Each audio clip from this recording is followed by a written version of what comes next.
छत्तीसगढ़ शासन द्वारा विविध सार्वजनिक कार्यक्रमों के आयोजन हेतु पूर्व अनुमति लेने व कांग्रेस सरकार के द्वारा आम जनता की आवाज दबाने के संबंध में 1 मई 2022 को प्रेस वार्ता किया गया।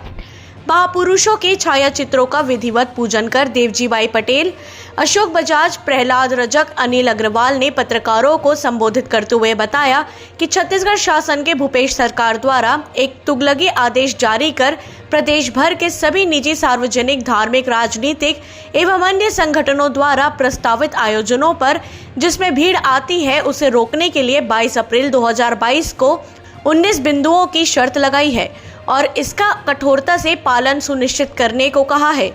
जिसके विरोध में भारतीय जनता पार्टी द्वारा प्रदेश भर में जिला स्तरीय प्रेस वार्ता का आयोजन किया गया है। जिला कोषाध्यक्ष अनिल अग्रवाल ने कहा कि सीधे तौर पर सरकार यह चाहती है कि जन संगठनों के विरोध प्रदर्शनों को, असहमति की आवाज को, विपक्ष को, धार्मिक भावनाओं को, अभिव्यक्ति की आजादी को कुचल दें। कांग्रेस का ऐसा करने का इतिहास भी रहा है। आपातकाल लगाकर उसने हमें जीने तक के अधिकार से वंचित कर दिया।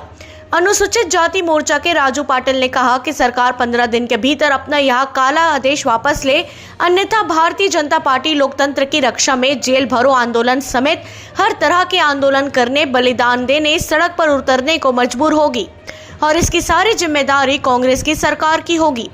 कार्यक्रम में पत्रकारों के साथ भारतीय जनता पार्टी के शहर मंडल अध्यक्ष ईश्वर यदु, सौरभ जैन, सतीश निषाद, मनोज निषाद, चंद्रकला वर्मा, सुधा शर्मा, राजू पाटिल सहित कार्यकर्ता बहुत संख्या में उपस्थित थे। टिल्डा नेवरा से अजय नेताम की रिपोर्ट। एक अघोषित आपातकाल जैसी स्थिति का निर्माण हो गया है और ये जो बहुमत के दम पर अब चूंकि चुनाव की स्थिति निर्मित हो रही है, जनता के साथ जो वादे किए थे जुमलेबाजी करके सरकार में आ गए, मगर अपने वादों को जो है वादों पर पर्दा डालने के लिए जनता कोई आंदोलन न कर पाए, इसलिए इस प्रकार के जो है अलोकतांत्रिक जो है आदेश जारी करके जनता को आतंकित करना चाहते हैं, राजनीतिक दलों के लोगों को आतंकित करना चाहते हैं। इसलिए इस प्रकार के फरमान का हम विरोध करते हैं और भारतीय जनता पार्टी असंवैधानिक जनता के हितों के लिए हमेशा लड़ेगी और लड़ने के लिए आंदोलन भी करेगी। और छत्तीसगढ़ सरकार द्वारा 22 अप्रैल 2022 को जो आदेश जारी हुआ है गृह पुलिस विभाग द्वारा, जिसमें सभी प्रकार के निजी, धार्मिक, राजनीतिक, सामाजिक, अन्य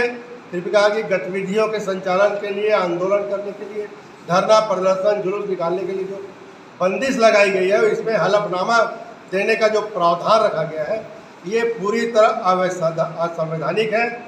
और संविधान ने जो मौलिक अधिकार दिया है जनता को, उसका उल्लंघन है। ये सरकार का यह कदम पूरी तरह अलोकतांत्रिक है और आने वाले समय में भारतीय जनता पार्टी अगर इस आदेश को वापस नहीं लिया जाता तो जेल भरो आंदोलन करेगी।